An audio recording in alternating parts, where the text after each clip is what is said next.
আসসালামু আলাইকুম। সবাই কেমন আছেন? আলহামদুলিল্লাহ, আল্লাহর অশেষ রহমতে আমরা অনেক ভালো আছি। এখন আজকে সকালটা শুরু করলাম ভোর 7টা থেকে।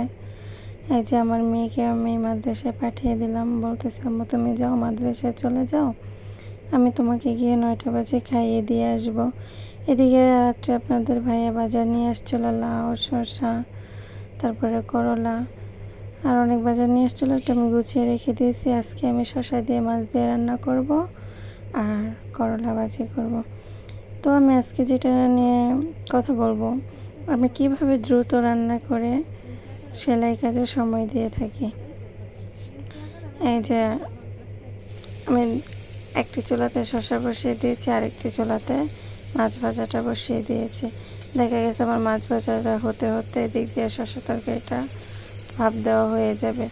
এখন ভাপ দেওয়ার পরে আমি তরকারিটা একটা চুলায় বসিয়ে দেবো, আরেকটা চুলায় করলা ভাজিটা করে নেব। তাহলে দেখা গেছে আমার একই টাইমে দুটো তরকারি হয়ে যাচ্ছে।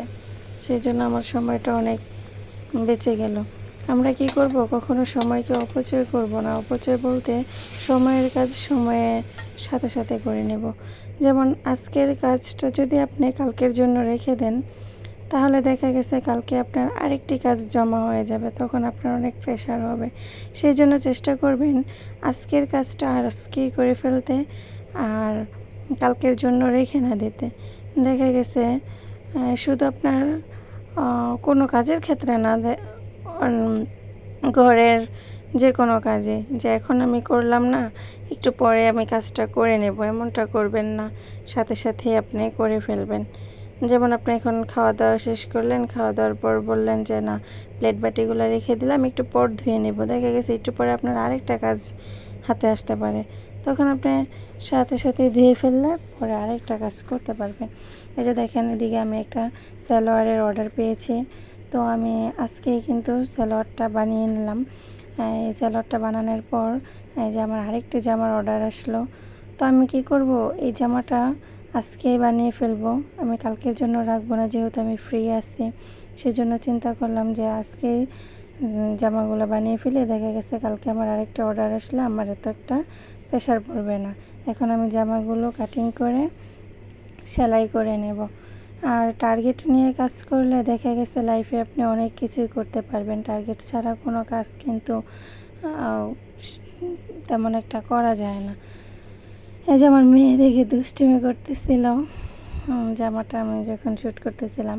এই যে দেখেন, আমি ওই 3 পিসটা কমপ্লিট করে এদিকে আমি যেই ছোটো বেবিদের জামা বিক্রি করি, তার মধ্যে থেকে একটি সুন্দর একটি জামা বানিয়ে নিয়েছি। পাশাপাশি আমি আরও একটি জামা বানিয়ে নিয়েছি। আমি দৈনিক একটা টার্গেট রাখি যে আমি আজকে 5টা ড্রেস কমপ্লিট করব।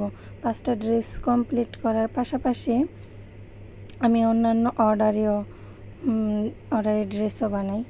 অনেকে আমার কাছে 3 পিস দিয়ে যায়, আমি তাদের 3 পিসগুলা বানিয়ে দিই।